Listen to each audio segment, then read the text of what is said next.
பார்க்கலாம். என்ன பார்க்கலாம்னா, தேவ ஆவியானவர் மூலமாக நம்முடைய வாழ்வு எப்படி வல்லமை உள்ளதாக மாறுகிறது அப்படிங்கிறது ரொம்ப முக்கியமான காரியம். அநேகருக்கு இன்றைக்கும் தோல்விகரமாக இருப்பதற்கான காரணம் அவர்கள் தூய ஆவியானுடைய வல்லமையை அனுபவிக்காததினாலையும் பெற்றுக்கொள்ளாததினாலையும் தான். ஒருவேளை உங்க திறமை, உங்க சாமர்த்தியம், உங்க சரீரத்தின் அனைத்து முயற்சிகளையும் நீங்க போட்டு பார்த்து டயர்டா இருக்கலாம். ஆனா ஆவியின் வழியில நீங்க டயர்டே ஆக மாட்டீங்க.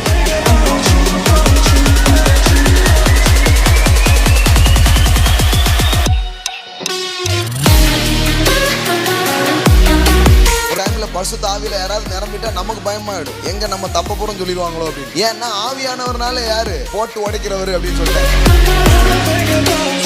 உங்க படிப்புல உதவி செய்வாரா? எஜுகேஷனுக்கும் ஆவியானவருக்கும் சம்பந்தம் இருக்கா? இல்லங்க, அது நம்ம டிபார்ட்மெண்ட் இல்ல, பிரேயர் டிபார்ட்மெண்ட் தான். ஹோலி ஸ்பிரிட் டிபார்ட்மெண்ட் அப்படிங்கிறாரா? சில சொல்றாங்க என்னால அந்த அளவுக்கு ஜெபம் பண்ண முடியல, அந்த அளவுக்கு அற்புத அடையாளங்களில் செயல்பட முடியல, அந்த அளவுக்கு இன்னும் பெருசாவே நம்ம போக முடியலையே அப்படிங்கிறாங்க. இயேசுடைய வாழ்க்கையில அந்த அளவுக்கு அவரை வல்லமை உள்ளவராக, அந்த அளவுக்கு தேவனுடைய செயல்கள் வெளிப்படுகிறவராக அவரை எது மாற்றினது?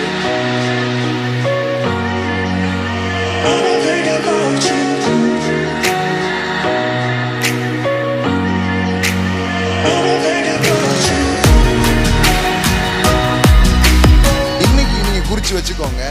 எந்தெந்த காரியங்கள்லாம் இன்னைக்கு உங்களுக்கு முடியாம இருக்குதோ, எந்தெந்த காரியங்கள்லாம் இப்போ வீக்கா இருக்குதோ, நான் சொல்றேன், இந்த டேல இருந்து நான் உங்களுக்கு சொல்றேன், அவைகள் எல்லாவற்றிலையும் நீங்கள் பலமுள்ளவர்களாக, அவை எல்லாவற்றையும் முடிக்கிறவர்களாக இந்த தேவாவியானவர் உங்களை மாற்றுவார். இது வரைக்கும் நீங்க கேட்டீங்கல்ல சத்தியத்தை, இது வரைக்கும் நீங்க கேட்டீங்கல்ல நிறைய வாக்கு திட்டங்களை, இது வரைக்கும் கேட்டீங்கல்ல நிறைய போதனைகளை, அதெல்லாம் அனுபவமாகும்படி உங்களை நடத்துவார். அதெல்லாம் ரியாலிட்டியா மாறுவதற்காக நடத்துவார். ட்ரூத்ல இருந்து உங்களை ரியாலிட்டிக்கு கூட்டிட்டு போவார்.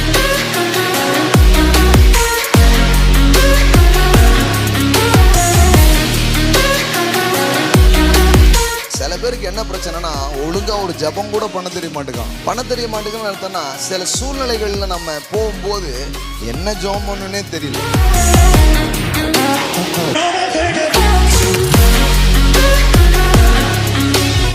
தேவனுடைய வார்த்தைக்கு நாம் செல்லுவோம். போன வாரம் ஒரு காரியத்தை சொன்னேன். அது என்னன்னு சொன்னா, வல்லமையான காரியங்கள் அப்படின்னு சொல்லிட்டு பேச ஆரம்பிச்சேன். Powerful things. எல்லாம் சொல்லுங்க, பவர்ஃபுல் திங்ஸ் சொல்லுங்க பார்க்கலாம். வல்லமை, வல்லமை, வல்லமை. ஆமென். கிறிஸ்துவ வாழ்க்கைங்கிறது ஒரு வல்லமையான ஒரு வாழ்க்கையாக இருக்கிறது. It's a powerful things. சும்மா ஏனோ தானன்ட்டு ஏதோ போகிறதில்ல. அதில் ஜீவன் இருக்கிறது, பலன் இருக்கிறது. எல்லாத்தையும் நாம் எடுத்துக்கொண்டு இந்த வாழ்க்கையை, தொழிலை, குடும்பத்தை, உறவுகளை எல்லாத்துலேயும் நீங்கள் எதை அனுபவிக்க முடியும்? தேவனுடைய வல்லமையை நீங்கள் என்ன பண்ண முடியும்? அனுபவிக்க முடியும். அதற்காக தான் தேவன் உங்களை என்ன பண்ணியிருக்கிறார்? அழைத்திருக்கிறார். அதாவது இந்த உலகம் எப்படி இருக்குதுன்னா, சாத்தியமில்லை சாத்தியமில்லை என்கிற வார்த்தைகளால் நிறைந்திருக்கிறது. ஆனால் தேவனுடைய கிங்டம் அல்லது தேவனுடைய உலகம் எப்படி நிரம்பி இருக்கிறது என்றால், ஆல் திங் பாசிபிள் அப்படிங்கிறதுனால நிறைந்திருக்கிறது. எல்லாம் கூடும் என்பதுதான் தேவனுடைய ராஜ்யம். ஆமென். சத்தமா ஒரு ஆமென் சொல்லுங்க. எல்லாம் சொல்லுங்க ஆமென். All thing possible. எல்லாம் சொல்லுங்க, எல்லாம் கூடும். ஆமென். எல்லாமே முடியும். அதை பார்க்கலாம். அதுக்கு தான் ஆண்டவர் உங்களை என்ன பண்ணியிருக்கிறாரு? கூப்பிட்டுருக்கிறார். சரீரத்தில் பார்க்கலாமா? பார்க்கலாம். பொருளாதாரத்தில் பார்க்கலாமா? பார்க்கலாம். தொழிலில் பார்க்கலாமா? பார்க்கலாம். உறவுகளில் பார்க்கலாமா? பார்க்கலாம். வாழ்க்கையின் எல்லா காரியங்களும் யதார்த்த மனிதர்கள் வாழ்கிறதிலிருந்து தேவனுடைய வல்லமை உங்களை வித்தியாசம் உள்ளவர்களாய் வாழ வைக்கிறது. ஆமென். எல்லோரும் போயிட்டுருக்கிற அந்த உதவியற்ற ஒரு வாழ்க்கையை கடவுள் உங்களுக்கு வைக்காம, அவருடைய பலத்தினால் உங்கள் பலவீனங்களை மேற்கொள்கிற வாழ்க்கையை தேவன் உங்களுக்கு வைத்திருக்கிறார். ஆமென். ஒரு வசனத்தை வாசிப்போம். கடந்த வாரத்தில் தேவனுடைய வார்த்தையின் வல்லமையை பற்றி நாம் படித்தோம். இன்றைக்கு தேவ ஆவியானவருடைய வல்லமையை குறித்து நாம் சற்று படிப்போம். ரோமருக்கு எழுதின நிருபம் 8வது அதிகாரம். வல்லமையை தேவன் ஏற்கனவே நமக்காக அவர் வைத்திருக்கிறார். போன வாரம் தான் பார்த்தோம். அது எதில் இருக்குது? இந்த வல்லமை எதில் இருக்குது? தேவனுடைய வார்த்தையில் இருக்கிறது. வல்லமையுள்ள வசனத்தினால் அவர் என்ன பண்றாரு? சகலத்தையும் தாங்குகிறார். சகலத்தையும் என்ன பண்றாரு? தாங்குகிறார். அப்ப வசனத்தினால தேவன் உருவாக்குனது மட்டுமல்ல, வசனத்தினால என்ன பண்றாரு? தாங்குகிறார். கடவுளுடைய வார்த்தைக்குள்ள என்ன இருக்குது? வல்லமை இருக்கிறது. வார்த்தையினால் ஒரு மனிதன் நிரம்புறானா எதனால நிரம்புறான்? வல்லமையினால் நிரம்புகிறான். ஆமென், பிரைஸ் காட். அது எப்படி சரீரத்துக்குள்ள பாயும், அது எப்படி ஒவ்வொரு உறுப்புகளுக்குள்ளேயும் பாயக்கூடியது, இதெல்லாம் போன வாரம் பேசணும்.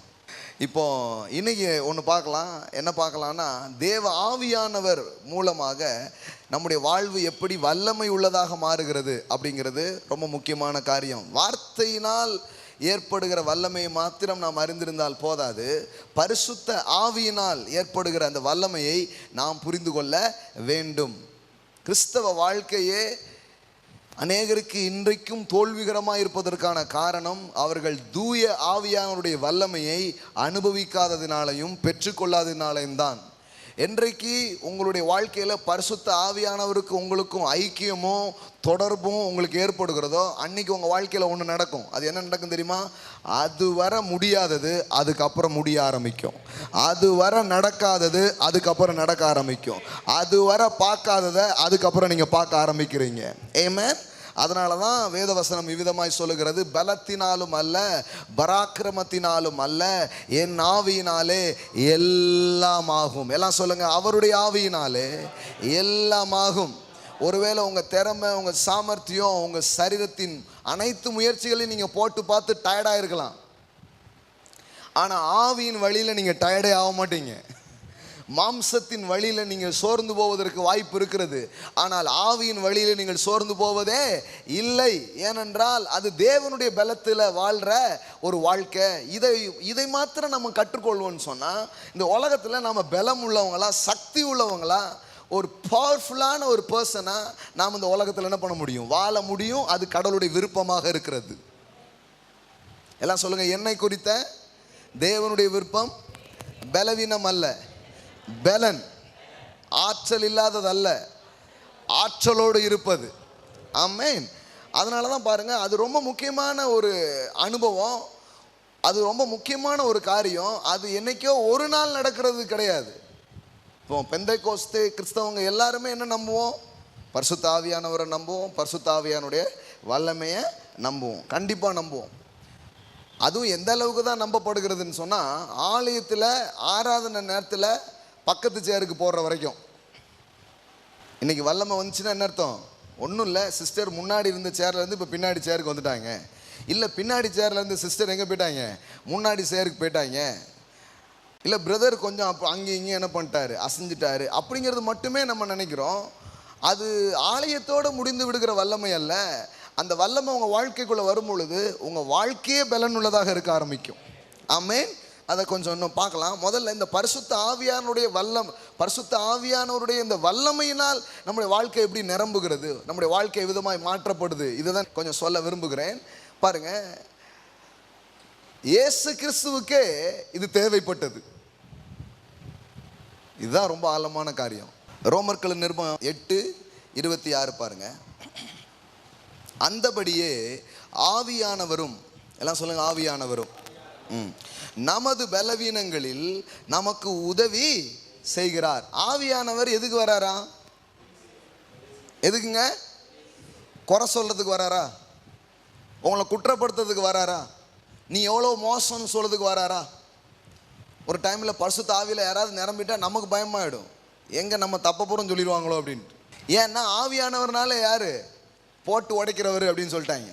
இப்போ பார், உன் புட்டுலாம் வெளியில் வந்துடும் பார் அப்படின்னே பயங்காட்டி போயிடுச்சு.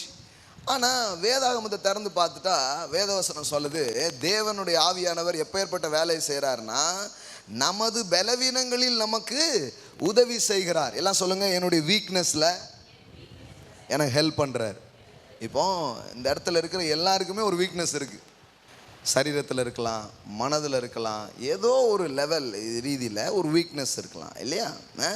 பலவீனமே எனக்கு இல்லை, பலவீனமே நான் பார்க்கல அப்படின்னா நீங்கள் ரொம்ப வளர்ந்து பெருகிருப்பீங்க. போகும்போது வாங்க, உங்கள் கூட ஒரு ஃபோட்டோ எடுத்துக்கிறேன். நான் சில பகுதிகளில் பலவீனங்களை நான் உணர்கிறேன். ஆனால் அப்படி வாழ்வது தான் கிறிஸ்தவ வாழ்க்கை அல்ல. இப்போ இன்னொரு கேட்டகரி இருக்குது. அது எப்படின்னா, பலவீனமே இல்லைன்னா அது என்ன கிறிஸ்தவ வாழ்க்கை? கண்டிப்பாக ஒரு பலவீனம் இருக்கணும். இது தப்பு பாருங்க. எல்லாம் சொல்லுங்க, பலவீனம் தேவனுடைய சித்தம் அல்ல. ஆமென். ஒருபோதும் தேவனுடைய சித்தம் அல்ல. உன் பலவீனத்தில் என் பலன் பூரணமாய் விளங்கும் என்பதுதான் வாக்காய் இருக்கிறது. ஆமென். நீங்க எதுல ரொம்ப வீக்கோ அதுல உங்களை ஸ்ட்ராங் ஆக்குறது தான் கடவுளுடைய வாக்கு. அதுதான் அவர் ப்ராமிஸா உங்களுக்கு என்ன பண்ணியிருக்கிறாரு, கொடுத்திருக்கிறார். எங்கேயோ ஏதோ ஒரு விஷயத்துல நாம பலகீனமா இருக்கிறோம். இப்போ இதோடைய வாழு, இதோடைய அட்ஜஸ்ட் பண்ணிக்கோ, வேற என்ன பண்ண முடியும் அப்படின்னு சொல்றது தான் யதார்த்த உலகத்தின் சிந்தனை. ஆனால் கடவுளுடைய ஆவியானவர் உங்கள் வாழ்க்கையில் வரும் பொழுது உங்களை அப்படி சிந்திக்க விட மாட்டார். அவர் சொல்லுவார், இல்லை இல்லை நீ இப்படி இந்த முள்ளோடையும் கல்லோடையும் வாழணுங்கிற அவசியம் இல்லை, இதை என் பலத்தால் உன்னால் மாற்ற முடியும்னு சொல்லுவார். நீ முயற்சித்து நீ எத்தனையோ குட்டிக்காரங்களாம் அடித்து உன்னால் அந்த மாற்றத்தை என்ன பண்ண முடியல, உருவாக்க முடியல. ஆனால் நான் உனக்கு உதவி செய்யும் பொழுது, நான் உன் கூட இருக்கும் பொழுது அந்த மாற்றம் சாத்தியமே. எல்லாம் சொல்லுங்க, ஆவியினால் எல்லாம் கூடும். எல்லாமே கூடும். இன்னைக்கு முடியாததுன்னு ஒன்று உங்கள் வாழ்க்கையில் இருக்கவே இருக்காது. அதுக்காக தான் பரிசுத்த ஆவியானவர் உங்கள் வாழ்க்கைக்குள்ளே வர, உங்களை அந்த இயற்கைக்கு அப்பாற்பட்ட அந்த பலத்தில், இயற்கைக்கு அப்பாற்பட்ட அந்த ஞானத்தில், இயற்கைக்கு அப்பாற்பட்ட அந்த காரியத்தில் வாழ்கிறதுக்கு தான் உங்களை என்ன பண்ணுறாரு, தெரிந்து கொள்கிறார், உங்களை அழைக்கிறார். அப்போ ஹோலி ஸ்பிரிட்டை பற்றி நம்ம படிக்கும்போது இங்கே என்ன படிக்கிறோன்னா, நம்முடைய பலவீனங்களில் நமக்கு என்ன பண்ணுறாரா, உதவி செய்கிறார். இயேசுவே பரிசுத்த ஆவியானவரை பற்றி பேசும்போது எப்படி சொன்னார், தேற்றவாளன் அப்படின்னு சொன்னார். நான் போகிறேன், நான் போகிறது உங்களுக்கு ரொம்ப நலமாக இருக்கும், நான் போகாவிட்டால் தேற்றவாளன் உங்களிடத்தில் வரார், ஆகையால் நான் என்ன பண்ணுறேன், போகிறேன். நான் போய் யாரை அனுப்புகிறேன், என்னென்றைக்கும் அவர் உங்கள் கூட என்ன பண்ணுவார், இருப்பார். என்னென்னைக்கும் கூட இருப்பார். எல்லாம் சொல்லுங்கள், எப்போதும் கூட இருப்பார். அவர் என்றென்றைக்கும் உங்கள் கூட இருப்பார். உங்களுடைய பலவீனமான நேரங்களிலே, உங்கள் இருளான நேரங்களிலே, உங்கள் தயக்கமான நேரங்களிலே, என்ன பண்ணுறதுன்னு முழிச்சிட்டு இருக்கிற நேரங்களிலே அவர் உங்கள் கூட இருக்கிறார். அப்போ எவ்வளோ அழகாக சொல்லுது பாருங்க, பலவீனத்தில் உதவி செய்வாராம். இது புரிஞ்சாலே கிறிஸ்தவ வாழ்க்கை நமக்கு விளங்கிடுங்க. இன்னைக்கு கிறிஸ்தவ வாழ்க்கை எப்படி போதிக்கிறாங்க, அல்லது கிறிஸ்தவ வாழ்க்கை இன்னைக்கு எப்படி பிரசங்கிக்கப்படுகிறது அப்படின்னு பார்த்தீங்கன்னா,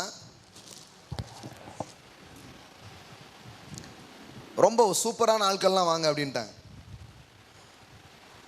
நல்ல பரிசுத்தவான்கள்லாம் வாங்க அப்படின்ட்டாங்க. அதனால் எங்கள் யாருமே பரிசுத்தவான் கிடையாது, பரிசுத்தவான் மாதிரி நடிக்க தெரிஞ்ச ஆட்கள். ஹலோ, நம்பிட்டீங்கன்னு நினச்சோம். பரிசுத்தவான் மாதிரி அப்படியே அப்படியே அப்படியே எல்லாருக்கும் என்ன பண்ணிக்க தெரியும், கொஞ்சம் காட்டிக்க தெரியுமே தவிர, ஏன்னா அப்படி சொல்லியாச்சு, அதனால் என்ன பண்ணுறது, கொஞ்சம் அப்படியே என்ன பண்ணுவோம், காட்டுவோம் அப்படின்னே காட்டிகிட்டு இருக்காங்க. நல்லா கவனிங்க, அப்படி கிடையாது. That's not Christian life. கிறிஸ்தவ வாழ்க்கைங்கிறது ரியல். எல்லாம் சொல்லுங்கள், ரியல். ரியல்னா என்ன அர்த்தம்னா, உண்மையிலே தேவன் என்ன பலசாலியாக மாத்துறார். பலசாலி மாதிரி எவ்வளோ நேரம் தான் நடிக்கிறது அப்படி இல்லை, பயப்படாத மாதிரி எவ்வளோ நேரம் தான் இது பண்ணுறது அப்படி கிடையாது, சந்தோஷமாக இருக்கிற மாதிரி எவ்வளோதான் ஆக்ட் கொடுக்கறது அப்படி கிடையாது. ரியல். எல்லாம் சொல்லுங்கள், ரியல். நீங்கள் வந்து முதல்ல ரியலாக இருக்கிறதுங்கிறது விளங்கிக்கோங்க. அப்போனா தான் முகமூடி போட்டு வாழ மாட்டீங்க. முகமூடியெல்லாம் தூக்கி வச்சுட்டு ஹோலி ஸ்பிரிட்டை வந்து சொல்லுவீங்க, உண்மையிலேயே எனக்கு பயமாக இருக்குது அப்படின்னு சொல்லுவீங்க, உண்மையிலே எனக்கு வரமாட்டுக்கு, உண்மையிலே இது எனக்கு முடிய மாட்டுக்கு அப்படி சொல்லுவீங்க. அவர் என்ன பண்ணுவார்னா உங்களுக்கு உதவி செய்வார். எத்தனை பேர் இப்படி பரிசுத்த ஆவியானவர் எனக்கு உதவி செய்யுங்க, உங்களுடைய உதவி எனக்கு தேவை, அப்படி ஒரு வாழ்க்கை முறைக்கு நம்ம போயிருக்கிறோம் அப்படிங்கிறது தெரியல பாருங்களேன். நம்ம உதவியே கேட்காத போது நம்ம எப்படி என்ன நினைக்கிறோம்னா, நமக்கு தெரியாதா, நம்ம அனுபவத்தில் பார்க்காதா, நமக்கு முடியாததா அப்படியே நம்ம நினைக்கிறோம். ஆனால் யார் உதவி கேட்க முடியும், ஒரு தாழ்மையான இருதயத்தோட, ஐ நீட் யுவர் ஹெல்ப், எனக்கு உங்கள் உதவி தேவை. ரொம்ப பெருமை பிடிச்சவங்கலாம் உதவியே கேட்க மாட்டாங்க.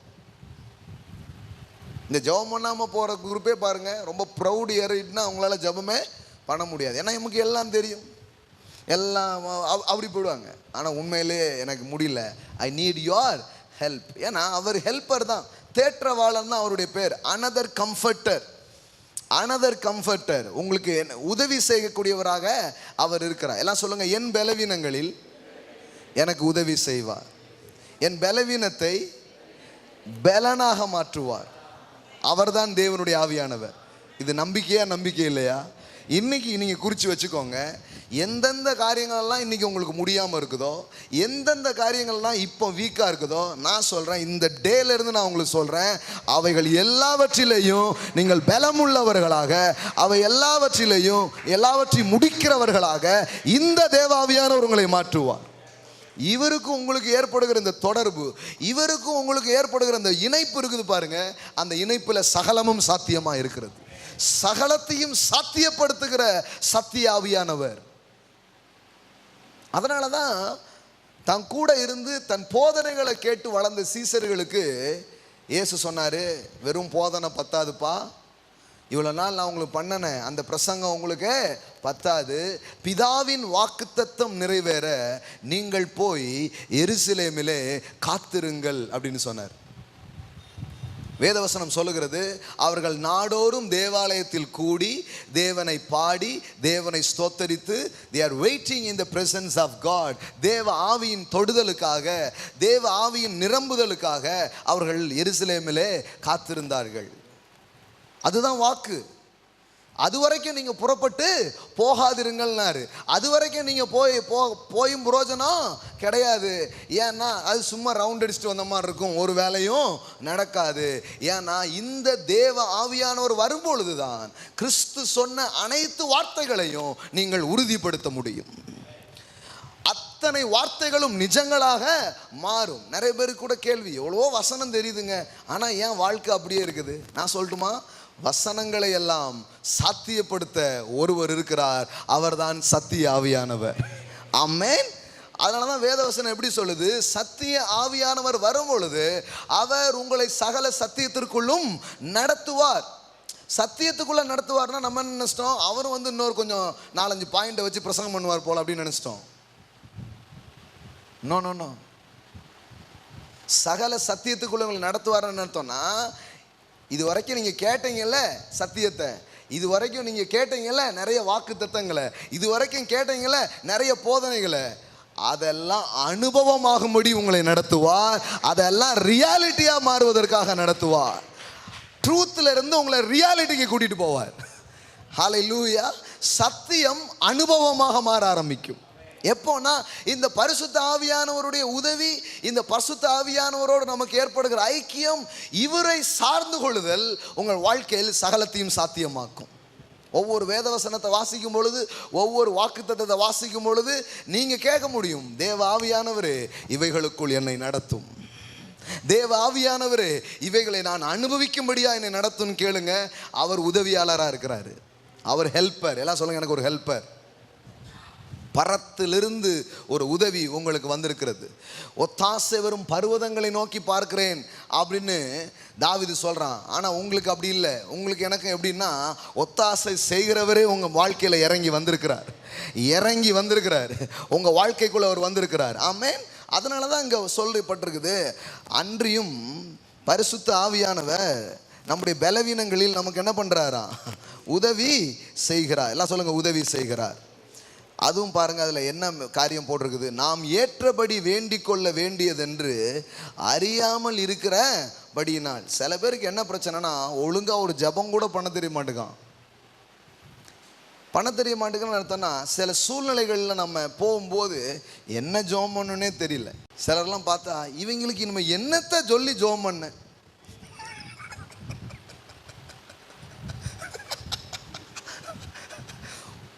உங்களுக்கு தெரியாத சட்டம் இல்லை யுவர் ஆனர் அப்படிங்கிற மாதிரி எல்லாத்தையும் யூஸ் பண்ணி பார்த்த மாதிரி இருக்கு. எத்தனை பேர் அப்படி டயர்டாக இருக்கிறீங்க? உண்மையாக சொல்லுங்கள் பார்க்கலாம். நான் வந்து ரியல் பீப்புளுக்கு தான் பேச விரும்புகிறேன். நான் இருக்கிறேன் அப்படி. என்ன ஜோமன்னே தெரிலங்க, என்ன சொல்லன்னே தெரில, போங்க அப்படிம்பாங்க பாருங்க. அந்த மாதிரியான சூழல்லாம் இருக்கும். அதான் அதில் எப்படி போட்டிருக்கு பாருங்க, நாம் ஏற்றபடி வேண்டிக் கொள்ள வேண்டியதென்று அறியாமல் இருக்கிறபடியால். இனிமே என் வீட்டுக்காரருக்கு என்ன ஜெபம் பண்ண, அவரும் அதே தான் கேட்குறாரு. இனிமே என் வீட்டம்மாவுக்காக நான் என்ன ஜெபிக்க, இனிமே என் பிள்ளைகளுக்கு என்ன ஜெபம் பண்ண, இல்லை இனிமே என்ன பண்ண அப்படின்ட்டு இது என்னன்னா ஜெபிச்சே களைச்சு போன ஒரு கூட்டம். ஆனா இங்க நீங்க பாத்தீங்கன்னா ஆவியானவர் அந்த ஆளுக்கு என்ன பண்றாராம்? உதவி செய்யறாராம். அங்க பாருங்க எப்படி செய்கிறாரு. அறியாது இருக்கிறபடியினால் ஆவியானவர் தாமே வாக்கு கடங்காத பெருமூச்சுகளோடு நமக்காக வேண்டுதல் செய்கிறார். ஹல்லேலூயா. ஒன்றும் புரிஞ்ச பாஷை தெரிஞ்ச பாஷை எல்லாம் பண்ணி பார்த்தாச்சு. தமிழ் ஹிந்தி ராவோல இருந்து எல்லாம் பண்ணியாச்சு. ஒன்றும் வேலை செஞ்ச மாதிரியே தெரியல. இப்போ ஆவியானவருக்கு நாம் இடமளிக்கும் பொழுது அவரே நம்மளை நிரப்பி அவருடைய பாஷையில் நமக்குள்ள இருந்து அவர் ஜெபிக்க ஆரம்பிக்கிறார். அதுதான் அந்நிய பாஷையில் ஜெபம் பண்ணுகிற ஒரு காரியமாக இருக்கிறது. ஹல்லேலூயா. என்ன பண்ணணுன்னே தெரியலண்ணா, லெட்ஸ் ஸ்பீக் டங்ஸ். அந்நிய பாஷையில் அப்படியே ஜெபம் பண்ண ஆரம்பிங்க. கொஞ்ச நாளைக்கு உங்களுக்கு என்ன ஜெபம் பண்ணணுமே தெரியலண்ணா, தொடர்ந்து அந்நிய பாஷையிலே ஜெபம் பண்ணிட்டே இருங்க. ஆமென். சில ஜெபத்தை நிறுத்திடக்கூடாது. ஜெபத்தை நிறுத்திடாதீங்க, தொடர்ந்து எல்லாம் ஜெபம் பண்ணுங்க. அந்நிய பாஷையில் ஜெபம் பண்ண ஆரம்பிங்க. வாயை திறந்து பரிசுத்த ஆவியானவரே எனக்குள்ள இருந்து நீர் வேண்டுதல் செய்வீராக அப்படி கேளுங்க. அவர் உங்களை நிரப்புவார். அந்நிய பாஷையை பெறுறதுனா ரொம்ப கஷ்டமான காரியம் கிடையாது, ரொம்ப ஈஸியான காரியம் அந்நிய பாஷையை பெறுறது. ஆமென். தேவ ஆவியானவரே என்னை நிரப்புன்னு கேட்டிங்கன்னா போதும், உங்களை நிரப்பிடுவார். உங்களுக்குள்ள அந்த இன்ஸ்பிரேஷன் அவர் தருவார். நீங்கள் விசுவாசத்தோடு பேசணும், அவ்வளோதான். இன்றைக்கே பேசலாம், இப்போமே பேசலாம், இதை கேட்டுக்கிட்டு இருக்கும்போதே நீங்கள் பேசலாம். தேவ ஆவியானவர் உங்களை நிரப்புவார். அப்படி நிரப்பக்கூடிய அவருடைய பிரசன்னம் இந்த இடத்துல இருக்கிறது. ஆமென். Let's speak. அண்ணன் நீங்கள் அறியாத அந்த பாஷையில் நீங்கள் பேசி என்ன பண்ண முடியும்? ஜெபம் செய்ய முடியும். பாருங்கள். அப்போ பார்த்தீங்கன்னா சில காரியங்களுக்கு புத்தி கெட்டாத பதில்களை நீங்கள் பார்க்க ஆரம்பிப்பீர்கள். ஒட்டுமொத்தமாக என்ன சொல்ல விரும்புகிறேன்னா, இந்த பரிசுத்த ஆவியானவர் வந்திருக்கிறதே எதுக்குன்னா உங்கள் வாழ்க்கையை வல்லமை உள்ளதாக மாற்ற, உங்கள் வாழ்க்கையை கனி உள்ளதாக மாற்ற, உங்கள் வாழ்க்கையை ரிசல்ட்ஃபுல்லான ஒரு வாழ்க்கையாக மாற்றுவதற்கு இந்த தேவ ஆவியானவர் வந்திருக்கிறார். ஆமென். எல்லாத்துலேயும் உதவி செய்வார். ஒரு நல்ல தொழிலை செய்கிறதுக்கு உதவி செய்வாரா? கண்டிப்பாக செய்வார். பழைய ஏற்பாட்டு நாட்கள்லாம் பாருங்க, கடவுளுடைய ஆவியானவர் ஊற்றப்படுகிறார். அப்படி பரிசுத்த ஆவியானவரோடு பொழிவு அவங்களுக்கு ஏற்பட்டதுனால பலவிதமான வேலைகளை அவர்கள் செய்ய தொடங்கினார்கள் என்று பழைய ஏற்பாட்டில் என்ன பண்ணுறோம்? வாசிக்கிறோம். ஆமென். உங்கள் படிப்பில் உதவி செய்வாரா? எஜுகேஷனுக்கும் ஆவியானவருக்கும் சம்மந்தம் இருக்கா? இல்லைங்க, அது நம்ம டிபார்ட்மெண்ட் இல்லை, ப்ரேயர் டிபார்ட்மெண்ட் தான் ஹோலி ஸ்பிரிட் டிபார்ட்மெண்ட் அப்படிங்கிறாரா? தானியேலுக்கும் அவன் நண்பர்களுக்கும் விசேஷித்த ஆவியை கொடுத்து அவர்கள் சகல எழுத்திலும் சகல ஞானத்திலும் தேர்ச்சி பெற்று மற்ற எல்லோரையும் விட 10 மடங்கு சமர்த்தர்களாய் தேவ ஆவியானவர் அவர்களை நிறுத்தினார் என்பதுதான் காரியமாக இருக்கிறது. ஆமென். உங்கள் பிள்ளைகளை நிறுத்துவார், உங்களை நிறுத்துவார். பரிசுத்த ஆவியானவரை என் பிள்ளைகளை நிரப்போம். உன் சந்ததியின் மேல் என் ஆவியையும் உன் சந்தானத்தின் மேல் என் ஆசீர்வாதங்களையும் ஊற்றுவேன் என்று சொன்னீரே. உங்களுடைய ஆவி ஊற்றப்படுவதாக, என் பிள்ளைகள் மேல ஊற்றப்படுவதாக, என் குடும்பத்தில் ஊற்றப்படுவதாக அப்படி சொல்வீங்கன்னா தேவ ஆவியை அவர்கள் பெற்றுக்கொள்வார்கள். உங்கள் குமாரர்களும் உங்கள் குமாரத்திகளும் தீர்க்க தரிசனம் உரைப்பார்கள் சொல்லியிருக்கிறார். ஆமென். ஆவியானவருடைய தொடுதலாலே, ஆவியானவருடைய நிரம்புதனாலே வாழ்ற ஒரு வாழ்க்கைங்கிறது அது ரொம்ப ஆச்சரியமான வாழ்க்கை. அது இயலாமையையும் பரிதாபத்திலையும் வாழ்றதில்லை, எல்லாத்தையும் சாத்தியப்படுத்துகிற ஒரு வாழ்க்கை. ஆமென். பேதுருவும் மற்ற ஆட்களும் பேசுகிறத கேட்டவங்க என்ன சொன்னாங்க தெரியுமா? அப்போஸ்தலர்ல படிக்கிறோம், இவர்கள் கல்லாதவர்களாக இருந்தும் இவங்க எப்படி பேசுறாங்க? இவ்வளவு ஞானமாய் பேசுகிறார்களே. ஏன்? தேவனுடைய ஆவியானவர் ஊற்றப்படும் பொழுது அவர் ஞானத்தின் ஆவியாக இருக்கிறார். அவர் ஞானத்தின் ஆவியாக இருக்கிறார். எங்கிருந்து இந்த ஞானம் வந்ததுன்னே தெரியாது, அவ்வளவு ஞானம் நிறைந்த வார்த்தைகள் உங்களுக்குள்ள இருந்து வெளிப்பட ஆரம்பிக்கும். ஆமென். கரெக்டாக சொல்லுவார், இந்த நேரம் உங்கள் வீட்டுக்கார்ட்ட என்ன பேசணுன்ட்டு கரெக்டாக சொல்லுவார். இந்த நேரம் வாயை பொத்திட்டு இரு அப்படின்ட்டு கரெக்டாக சொல்லுவார். இந்த நேரம் உன் பிள்ளைகிட்ட இப்படி சொல்லு அப்படின்ட்டு கரெக்டாக சொல்லுவார். இந்த இடத்துல போய் இதை பண்ணு அப்படின்ட்டு. இப்படி கிறிஸ்டியன் லைஃபே எப்படி இருக்குதுன்னா ஆவியினாலே நடத்தப்படுகிற ஒரு வாழ்க்கை. அதே இந்த ரோமரே எடுத்து போய் நீங்கள் வீட்டில் போய் வாசித்து பாருங்கள். இந்த ரோமருக்குள்ள நிருபம் இந்த 8ஆம் அதிகாரத்தை வீட்டில் போய் அப்படி தியானிச்சு பாருங்கள். இந்த 8ஆம் அதிகாரமே எப்படிப்பட்டதுன்னா இட்ஸ் a கலர்ஃபுல் சாப்டர். வர்ணங்களால் நிறைந்த இந்த பகுதி தான் இந்த ரோமர் 8 பாருங்க. ஏன்னா இந்த தேவ ஆவியானவர் உங்க வாழ்க்கைக்குள்ள வரும் பொழுது எல்லாத்தையுமே ரொம்ப அப்படியே கலர்ஃபுல்லா மாத்துறாரு, பியூட்டிஃபுல்லா மாத்துறாரு. அது வரைக்கும் வெறும் போதனைகளையே பவுல் அப்போஸ்தலன் பேசிக்கொண்டே வருகிறார். நீதிமானாகுதல், மன்னிக்கப்படுதல் எல்லாம் சொல்றாரு, அதெல்லாம் இருக்கட்டும். ஆனா இப்போ எல்லாத்தையும் கேட்டுட்டல, ஆனா கேட்டதெல்லாம் இப்ப எப்படி செய்யறது, கேட்டபடியெல்லாம் இப்ப எப்படி நடப்பது, கேட்டதெல்லாம் எப்படி வாழ்க்கையில பார்க்க முடியும்னா, இது ஒன்றும் நீ முயற்சி பண்ணி உன் பலத்துல இருந்து பார்க்குற ஒரு காரியம் அல்ல. உனக்கு உதவி செய்யவே, உன்னை பலப்படுத்தவே தேவனுடைய ஆவியானவர் உன் வாழ்க்கைக்குள்ளே வருகிறார். எவர்கள் தேவனுடைய பிள்ளைகளோ அவர்கள் தேவனுடைய ஆவியினால் நடத்தப்படுகிறார்கள். அதனால தான் சொல்றார், திரும்பவும் நீங்கள் பயப்படுவதற்கு அடிமைத்தனத்தின் ஆவியை பெறாமல் அப்பா பிதாவே என்று கூப்பிடுகிற புத்திர சுவிகாரத்தின் ஆவியை நீங்கள் பெற்றிருக்கிறீர்கள் என்று வேதவசனம் சொல்லுகிறது. ஆமென். the spirit of sonship, ஒரு குமாரனுக்குள் இருக்கிற அந்த ஆவியை அவர் உங்களுக்குள்ளாக அனுப்புகிறார். அப்ப அந்த ஆவியானவர் உங்க வாழ்க்கைக்குள்ள வரும் பொழுது உங்களுடைய ஜெப வாழ்க்கை, உங்களுடைய தொழில் வாழ்க்கை, உங்களுடைய எஜுகேஷன் லைஃப் எல்லாமே வேற லெவலுக்கு போயிடும். ஈவன் யுவர் மினிஸ்ட்ரி, உங்க ஊழியம் இன்னொரு லெவலுக்கு அது போயிடும். ஆமென். அதனால தான் பாருங்க, அந்த ஆவியானவரோடு ஐக்கியம் கொள்ளவும், அந்த ஆவியானவரால் நிரப்பப்படுவதும், அவருடைய உதவியை பெறுவதற்கும் ஒருவர் அனுப்பப்பட்டிருக்கிறாரு. ஆனா சபை அவரை கண்டுகிட்ட மாதிரியே தெரியல, ஜனங்கள் அவரை கண்டுகிட்ட மாதிரியே தெரியல. ஒரு சபை எப்போ வெற்றிகரமா போகும் தெரியுமா? ஆவியானவர் சபைகளுக்கு சொல்லுகிறதை காதுள்ளவன், ஆவியானவர் சபை கிட்ட பேச விரும்புகிறார். அதை சபை கேட்டுச்சுன்னா சபை இன்னொரு மண்டலத்துக்குள்ள போயிடும், இன்னொரு லெவலுக்குள்ள அது போயிடும், இன்னொரு நிலையை நோக்கி அது போக ஆரம்பிக்கும். ஆமென். அதனால தான் ஆவியானவர்கிட்ட கேட்குறோம், ஆவியானவரே யாரோ என்னென்னலாமோ எப்படியோ பண்ணுறாங்க, அது எங்களுக்கு தேவையில்லை, நீங்கள் எங்கிட்ட பேசுங்க, நீங்கள் எங்களை நடத்துங்கன்னு கேட்குறோம். அந்த நடத்தலை நாம் செய்யும் பொழுது ஆத்துமா அறுவடை இதெல்லாம் ரொம்ப கஷ்டமே இல்லை. ஒரே நாளில் 3000 பேர் வந்தாங்க. அதனால தான் ஏக்கர் கணக்கில் பார்க்கறதுக்காக சொல்லியிருக்கிறோம். ஆமே, ரொம்ப நாளே இல்லை. நீங்கள் வேணால் பாருங்கள், சவாலாக சொல்கிறவங்க முன்னாடி அடுத்த 2 இயர்ஸில் மினிமம் 5000 பேர் இருப்பாங்க. 2 வருஷத்தில் 5000 பீப்புள் இருப்பாங்க. உங்கள் கண்கள் இதை காணும், என் மாம்சம் இதை செய்யாது, தேவ ஆவியினால் இது சாத்தியம் என்று நான் உங்களுக்கு சொல்லுகிறேன். அவர் நிரப்புவார், எல்லாவற்றையும் எல்லாவற்றாலும் நிரப்புகிற தேவனுடைய ஆவியானவராக அவர் இருக்கிறார். ஆமென். உங்க தொழிலுக்காக அப்படி நம்புங்க, என் களஞ்சியம் காலியா இருக்காது, கடவுளுடைய ஆவியானவர் என் கூட இருக்கிறார், என் அக்கௌண்ட் அவர் நிரப்புவா, என் களஞ்சியத்தை அவர் நிரப்புவா. ஹல்லேலூயா. உங்க கல்விக்காக நீங்க நம்பலாம், என் படிப்பு இப்படி இருக்காது, என் எஜுகேஷன் இப்படி இருக்காது, என்னுடைய கல்வி முறையை அவர் மாற்றுவார், கடவுளுடைய ஆவியானவருடைய ஞானத்தை கொடுப்பார், என்னுடைய கல்வியில என்னை வெற்றி பெறதுக்கு அவர் எனக்கு உதவி செய்வார்.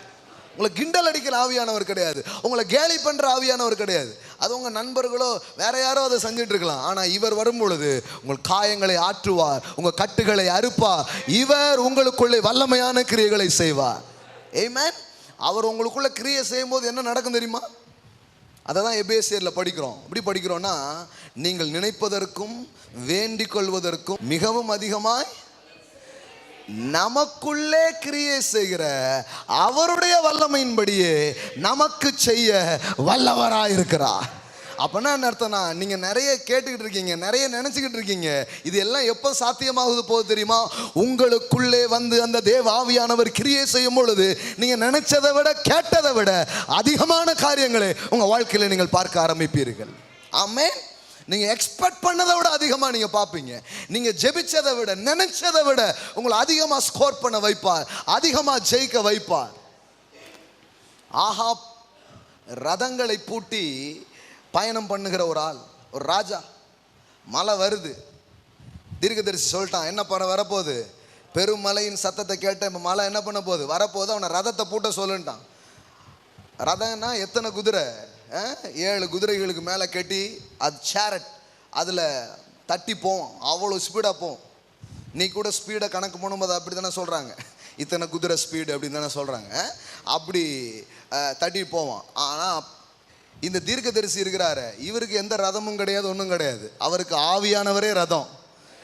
பைபிளில் பார்த்து பாருங்க, அவன் ரதத்தில் போகிறத விட இவன் வேகமாக போயிட்டானா. அதுதான் ஆவி. ஆவியானவர் வரும் பொழுது வேகப்படுத்துவார். உங்க பிசிக்கல் ரெல்ம அப்படியே ஸ்பீட் பண்ணுவார். அப்படியே வேகமாகின கிரியைகளை உங்க வாழ்க்கையில செய்வா. எத்தனையோ ரதம் பூட்டி எத்தனையோ மாம்ச புயங்கள் இணைந்து முடிக்காத காரியத்தை பரிசுத்த ஆவியானவர் உங்க வாழ்க்கைக்குள்ளே வரும் பொழுது வேகப்படுத்துவா. அதை ஸ்பீட் பண்ணி வேகமாய் உங்களை அடையும்படியாக செய்வா.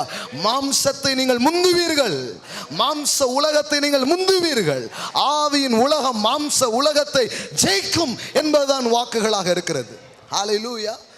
உங்களை தூக்கிட்டு பறக்கணும்னு நினைக்கிறார் இந்த பரிசுத்த ஆவியானவர். ஹல்லேலூயா. பறந்தே போயிடலாங்கிறாரு. நமக்கு நாள் முழுவதும் நம்முடைய போராட்டங்களில் இவரை நினைக்கிறதுக்கு நேரமே இல்லை, இதை சிந்திக்கிறதுக்கு நேரமே இல்லை. கொஞ்ச நேரம் இதை சிந்திச்சு பாருங்க. எனக்கு உதவி செய்கிற ஒரு ஆவியானவர் உண்டு, என்னை பலப்படுத்துகிற ஒரு ஆவியானவர் எனக்கு உண்டு. இயேசுவையே அவர் பலப்படுத்தினாராம். பாருங்க, அப்போஸ்தலர் 10வது அதிகாரம். இயேசுவினுடைய வாழ்க்கை, ஒரு மனிதனாய் இந்த பூமிக்கு இறங்கி வந்த தேவகுமாரன், அவர் எந்த அளவுக்கு பரிசுத்த ஆவியானவரை சார்ந்து கொண்டார் அப்படின்னு வேதவசனம் சொல்லுது பாருங்க. அவர் தான் நமக்கு மாதிரி இல்லையா? சில சொல்றாங்க, என்னால் அந்த அளவுக்கு ஜெபம் பண்ண முடியல, அந்த அளவுக்கு அற்புத அடையாளங்களில் செயல்பட முடியல, அந்த அளவுக்கு இன்னும் பெருசாவே நம்ம போக முடியலையே அப்படிங்கிறாங்க. இயேசுடைய வாழ்க்கையில் அந்த அளவுக்கு அவரை வல்லமை உள்ளவராக, அந்த அளவுக்கு தேவனுடைய செயல்கள் வெளிப்படுகிறவராக அவரை எது மாற்றினது? அப்போஸ்தலர் 10வது அதிகாரம் 38வது வசனம் பாருங்க. நசரேயனாகிய இயேசுவை தேவன் பரிசுத்த ஆவியினாலும், எல்லாம் சொல்லுங்க, பரிசுத்த ஆவியினாலும் வல்லமையினாலும் அபிஷேகம் பண்ணினார். தேவன் அவருடனே கூட இருந்தபடியினால் அவர் நன்மை செய்கிறவராயும் பிசாசின் வல்லமையில் அகப்பட்ட யாவரையும் குணமாக்குகிறவராயும் சுற்றி திரிந்தார். ஹல்லேலூயா, ஆமென். ஒவ்வொரு நாளும் பாருங்க, இது ஒரு நாள் பெற்றுக்கொள்கிற அனுபவம் அல்ல. அப்போஸ்தலர் 1:8, அப்போஸ்தலர் 1:8 நம்ம எல்லாருக்கும் தெரியும். அப்படியே மனப்பாடமா சொல்லிடுங்க பார்க்கலாம். பரிசுத்த ஆவி உங்களிடத்தில் வரும் பொழுது நீங்கள் பலனடைந்து, பக்கத்தில் பா சொல்லுங்க, நீங்கள் பலனடைந்து, சொல்லுங்க, நீங்கள் பலனடைந்து. ஆமென்.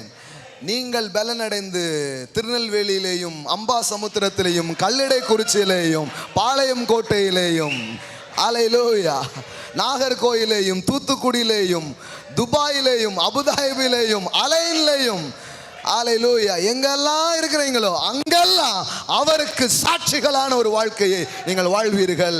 தேவ ஆவியானவர் உங்கள் வாழ்க்கையில செயல்படுத்துவார். அவர் உங்கள் வாழ்க்கையில வந்து அந்த காரியங்களை செய்ய ஆரம்பிப்பார். ஆமென்.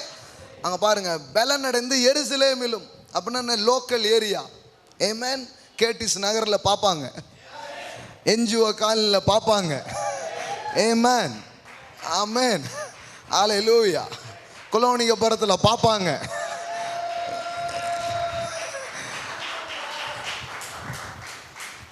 எல்லா இடத்துலையும் அந்த இம்பாக்ட், எல்லாம் சொல்லுங்க, இம்பாக்ட். கண்டுகொள்ளாதப்படுற ஆள மாதிரி இருக்காரு. உங்களை கண்டுக்காம போகவே முடியாது. அந்த அளவுக்கு உங்க இம்பாக்ட் இருக்கும், அந்த அளவுக்கு உங்க பாதிப்பு இருக்கும், அந்த அளவுக்கு உங்க மூலம் இம்பாக்ட் நடக்கிறத நீங்க பார்ப்பீர்கள். ஆமென். பலன் அடைந்து, எல்லாம் சொல்லுங்க, பலன் அடைந்து. ஐயோ, நல்லா சொல்லுங்க, பலன் அடைந்து. எல்லாம் சொல்லுங்க, தேவனுடைய ஆவியானவர் என் வாழ்க்கையில வரும் பொழுது நான் பலன் அடைகிறேன். ஆமென். ஒவ்வொரு நாளும் நீங்க நினைக்கிறதுக்கு ஒரு காரியம் இருக்குது, சொல்றதுக்கு ஒரு காரியம் இருக்குது. அதை இயேசு சொன்னார். இயேசு அதை எப்போதுமே நினைச்சிட்டு இருந்தார். இயேசுக்கு தெரியும், இந்த பரிசுத்த ஆவியானவர் வர்ற வரைக்கும் அவர் காத்திருந்தார். இந்த பரிசுத்த ஆவியானவர் புறாவை போல் ரூபம் கொண்டவராய் ஞானஸ்நானம் எடுத்து கரை ஏறின போது அவர் மேலே வந்து இறங்கினார். அப்பொழுது சத்தம் உண்டாயிட்டு, இவர் என் நேசகுமாரன், இவரில் நான் பிரியமா இருக்கிறேன். ஹல்லேலூயா. அன்னைக்கு பாருங்க, ஆவியானவரால் நடத்தப்படுகிற ஒரு வாழ்க்கை அன்னையிலிருந்து இயேசுவுக்கு ஸ்டார்ட் ஆயிடுச்சு. வேதவசனம் சொல்லுது, ஆவியானவர் அவரை ஏவினாராம், ஆவியானவர் அவரை நடத்தினாராம். அன்னையிலிருந்து அவரை மூவ் பண்றார், அன்னையிலிருந்து அவரை லீட் பண்ண ஆரம்பிக்கிறார், அன்னையிலிருந்து அவர் அப்படியே புஷ் பண்றார் சில காரியங்களை செய்யும்படியா. சில நேரத்துலலாம் சின்னதாக இருக்கும், சில நேரம் ரொம்ப ஹெவியாக இருக்கும். பவுல் சொல்றாரு, ஆவியிலே கட்டுண்டவனாய் போனேன் அப்படிங்கிற அப்படின்னு அர்த்தம். ஆவியானவரை நான் அரெஸ்ட் பண்ணியே கூட்டு போயிட்டார் அப்படிங்கிற. அதெல்லாம் சும்மா இல்லை. நீ எந்த அளவுக்கு உங்களுக்கும் அவருக்கும் அந்த ஜேர்னி நடக்குதோ அந்த அளவுக்கு சம்டைம் அவரே தூக்கிட்டு போயிடுவார் உங்களை. பிலிப்புங்கிறவனை தூக்கிட்டே பறந்துட்டாரு. ஹலோ, நிறைய பேர் முழிக்கிறீங்க என்னது அப்படின்னு. ஆமாம், ஒருத்தன் ரதத்தில் பைபிள் படிச்சுட்டு போயிட்டே இருக்கிறான், அவனுக்கு புரியவே மாட்டேங்குது. ஆவியானவர் பிலிப்பை கூட்டிகிட்டு போய் இந்த ரதத்தோட என்ன பண்ணிக்கோ, சேர்ந்துக்கோ. அப்போவுமே பாருங்களேன், ரதம் போகிற ஸ்பீடு ஓவர்டேக் பண்ணி ஆவியானவர் அப்படியே கொண்டு வந்து உட்கார வைக்கிறார். காரில் போயிட்டு இருக்கும்போது அப்படியே டோரை திறந்து ஒரு ஆள் வந்து உட்கார்ந்தா எப்படி இருக்கும்? யோசித்து பாருங்களேன். அந்த மாதிரி போயிட்டு இருக்கிற ரதத்தை வந்து ஒருத்தன் உட்காடுறான். எதுக்கே வந்தேன்னா, வாஸ்தல்ல புரியல, அர்த்தம் சொல்றதுக்காக வந்திருக்கிறேன். அதனால தான் சொல்லுவேன், புரியுதோ புரியலையோ படிங்க, யாராவது பறந்து வருவாங்க அர்த்தம் சொல்றதுக்காண்டி. எனக்கு ஒன்றுமே வழங்க மாட்டேங்க, பரவாயில்ல படிங்க. உங்கள் ரதத்தில் உட்காந்து படிச்சுக்கிட்டே போங்க, யாராவது வருவாங்க.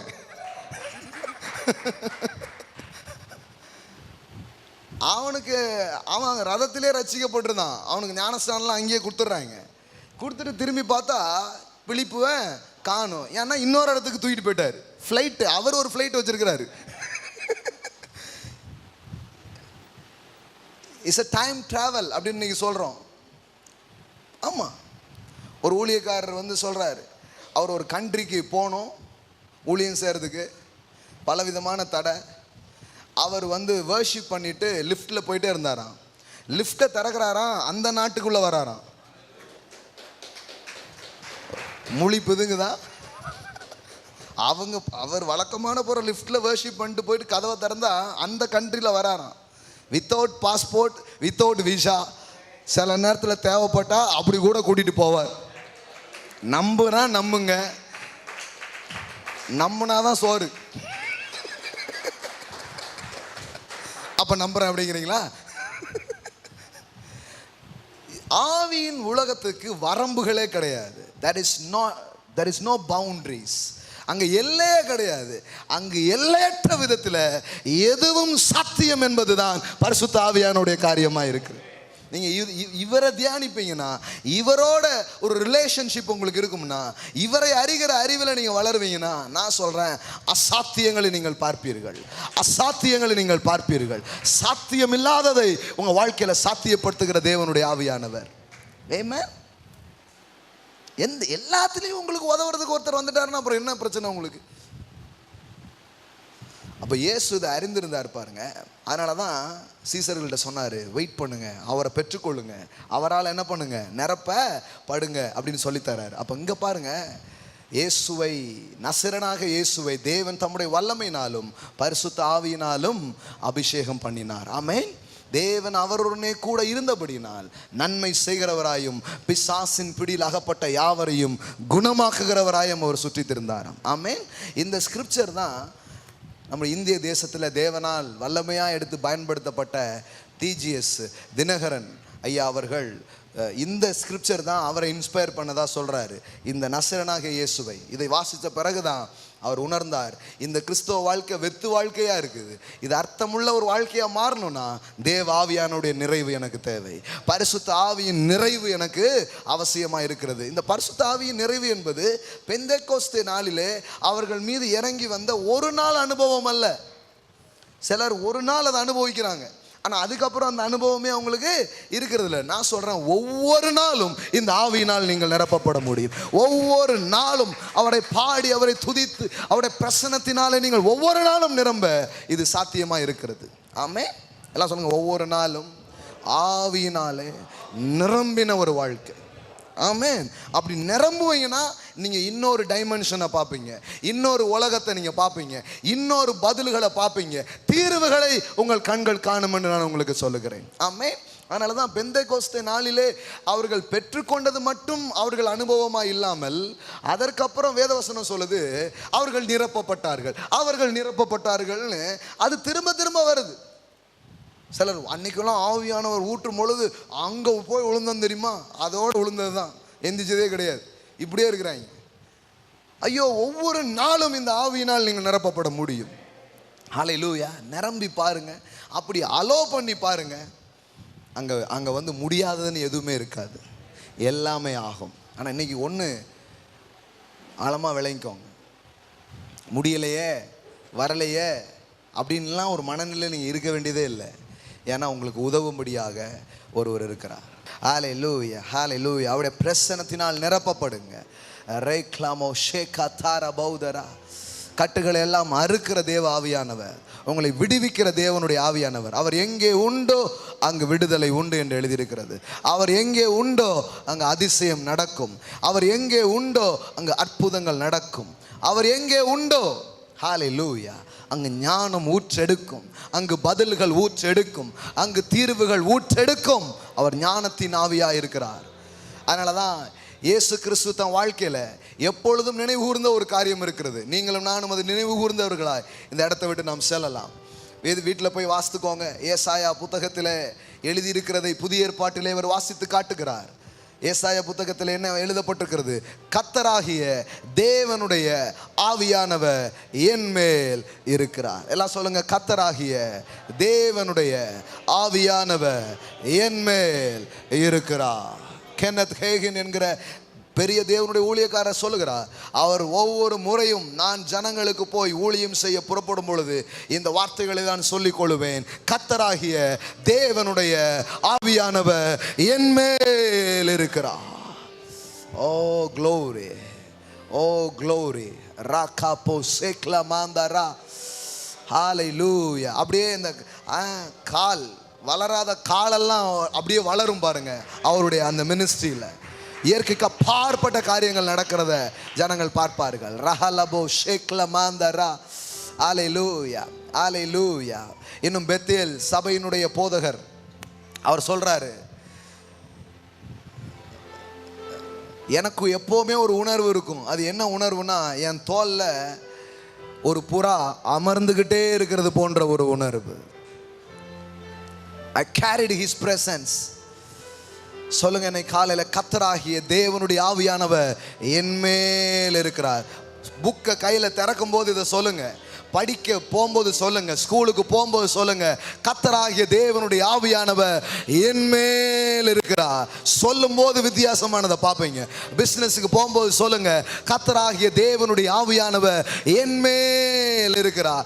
ஏன்னா அந்த ஆவியானவர் மேலே இருந்ததுனால அங்கே சொல்லியிருக்குது, கட்டுண்டவர்களுக்கு விடுதலையும் காயப்பட்டவர்களுக்கு குணமாகுதலையும் இருதயம் நொறுங்குண்டவர்களுக்கு காயம் கட்டுதலையும் சிறைப்பட்டவர்களுக்கு விடுதலையும் சாம்பலுக்கு பதிலாய் சிங்காரத்தையும் ஒடுங்கின ஆவிக்கு பதிலாய் துதியின் உடையை கொடுக்கவும் அவர் என்னை அனுப்பினார் என்று சொல்லுகிற ஒரு வல்லமையான வாழ்க்கையை அவர்கள் வாழ்ந்தார்கள். கரங்களை உயர்த்துவோம். அவருடைய பிரசன்னம் உங்களை தொடட்டும், உங்களை மூடட்டும். ஹல்லேலூயா, ஹல்லேலூயா. இயேசுவின் வல்லமையுள்ள நாமத்தினால் இந்த நாளிலே இந்த வார்த்தையை கேட்கிற பிள்ளைகள் எங்க இருந்தாலும் சரி, தேவ ஆவியின் பிரசன்னம் அவர்கள் இருக்கிற இடங்களிலே அவர்களை நிரப்புவதாக. ஹல்லேலூயா, ஹல்லேலூயா. Father, in the name of Jesus, I release your glory, I release your presence in their life, Father, right now. அவர்கள் இருக்கிற இடங்களிலே நிரப்பப்படுவார்களாக, வல்லமையான விதத்திலே தொடப்படுவார்களாக. கர்த்தராகிய தேவன் ஆவியானவர் என் மேல் இருக்கிறார். அதை அனுபவிக்கட்டும் ஆண்டவரே. கட்டுகள் எல்லாம் அவிழ்ந்து விழுவதாக, கட்டுகள் எல்லாம் அவிழ்ந்து விழுவதாக. எழும்ப முடியாதபடி இருக்கிற பிள்ளைகள் எழும்புவார்களாக. ஒரு புது பலன் அவர்கள் மீது வந்து தங்கட்டும். ஹல்லேலூயா, ஹல்லேலூயா, ஹல்லேலூயா. ஒரு புது எண்ணெயால் அவர்களை நிரப்பும். செய்வதற்காக நன்றி பசுத்த ஆவியானவரே, இயேசுவின் நாமத்தினால் பிதாவே. ஆமென், ஆமென், ஆமென், ஆமென். Praise God. Hallelujah. Amen. Praise God. Experience பண்ணுங்க, அந்த வாரங்களில் அனுபவியுங்கள். ஆமென். கர்த்தருக்கு நாம் கொடுக்க போகிறோம். நம் கைகளில் எடுத்துக்கொள்ளுவோம். Praise God. ஆன்லைனில் பார்க்குறவங்க ஆன்லைனில் நீங்கள் விதைக்கலாம். அங்கே இருக்கிற அக்கௌண்ட் நம்பருக்கு நீங்கள் விதைக்கலாம். ஹல்லேலூயா, ஹல்லேலூயா. எஸ், ஒரு பெரிய அறுவடை, ஒரு பெரிய காரியத்தை உங்கள் ஃபைனான்ஷியல் ரெல்மில் தேவாவியானவர் கொண்டு வரும்படியா நல்ல விதைகளை எடுத்து விதைக்க போகிறோம். கைகளை எடுத்துக்கொள்ளுவோம், சொல்லுவோம். ஹல்லேலூயா. இனி மாம்சத்தின் காரியங்களை அல்ல, ஆவியின் காரியங்களை நான் காண்பேன். ஆவியின் வழியிலே அறுவடைகளை காண்பேன். ஆவியின் வழியிலே வெற்றிகளை காண்பேன்.